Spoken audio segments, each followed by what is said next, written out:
Hi, and welcome to our Zoom meeting. I'm going to start our slides, and I hope you've had a great week. And what we're going to talk about today is kind of a little catch up. It's a little bit of everything. So, we're going to talk about social media targeting. And I know that in your posts, you have been talking about that a lot. So just kind of recapping some of the things that you said and some of the things that some of the research on the internet and what it says. And what it talks about is the millennials and how they react to the internet. And for this group of people, relationships are really important. That's why businesses need to target and have those kind of chat sessions with to increase sales. And besides building relationships, there is the importance of publishing reviews so that these people have the opportunity to promote your products or brands and have conversations over the brands. That's how they get promoted. The way that advertising is, as we've talked about, is just so much different than it has been. And the other thing is, if you can figure out what the causes are and relate that to the causes, then you are also promoting your brand. So that's another way on meaningful causes. And then using multiple platforms, because there are, although Facebook is big, it's not the only platform to use. There are others. And then incorporating what we call the toner approach.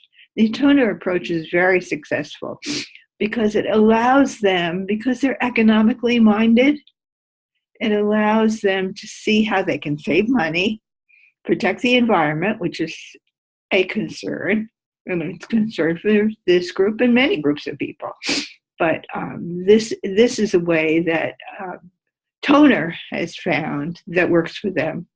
And it can work for a lot of other products as well. So just the way we can target social media. And then, so one of the things we haven't talked about is some of the less positive aspects, and there are many positive aspects, but it's like everything else. If it's used properly, it's a benefit. If it is not used properly, it becomes very problematic. And there's something called, believe it or not, Facebook addiction disorder. Can you imagine? Those are people that are on there for an unrealistic amount of time and spending, and there is actually another, believe it or not, withdrawal behavior when they stop using it as much. It affects their health. It affects their relationship, both socially, emotionally, and of course, physically. If you're at the computer 24/7, you're not getting exercise either. So it has multiple effects.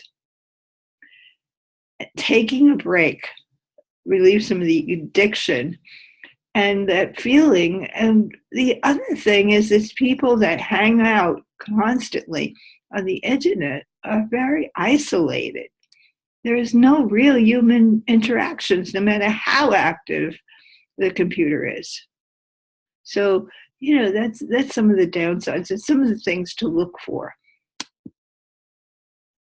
Facebook friends, here we go. How many is enough? Can you guess?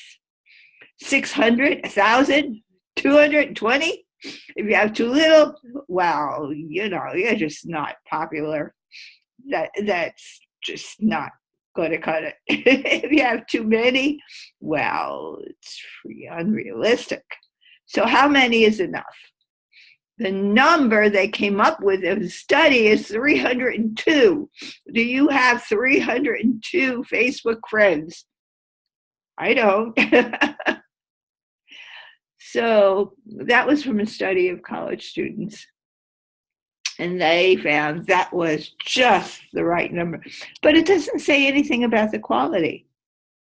You can have 5 really good friends, high quality friends, or 300 you just kind of hang out with and have momentary discussions. So, it's another thing on relationships. So, but anyway, it's another thing to kind of look out for. And social networks are wonderful, and they can be used very productively. They're a way of connecting. We've seen them used during emergencies. They are fantastic. They give us a view of what's really going on in the world instantly, and we can connect with friends and family. So there's wonderful benefits. But again, we have to look at the negative aspects as well and just be cautious of them. The marketing internationally is humongous. 1.9 billion users that you can potentially connect to. That's absolutely amazing. The implications for business, it's just immense. It just really is. It's a game changer. And I think that term is really true for social media. Again, our last paper. Believe it or not. Our last paper. We're coming to the end, and I've enjoyed working with you, and I've enjoyed being with you, and it's always sad when we get to the end. But our last paper is combining, and just be sure, I'm really highlighting APA because it's so critically important as you begin your dissertation work, that you really are familiar with APA, and that you follow the guidelines, because it needs to be second nature. So this is not something that's going to happen again and again and again. So that's one of the reasons. You're combining, and the format and the requirements are right here. They're on the site. You're combining 3 and 4. You're going to produce 1 paper.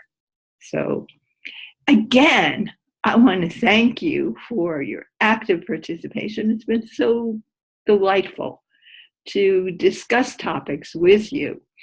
I hope you have a great week. Let me know if you need anything. I am here for you. And let me know if you have any questions. So I'm going to stop recording, and we will talk to you in class.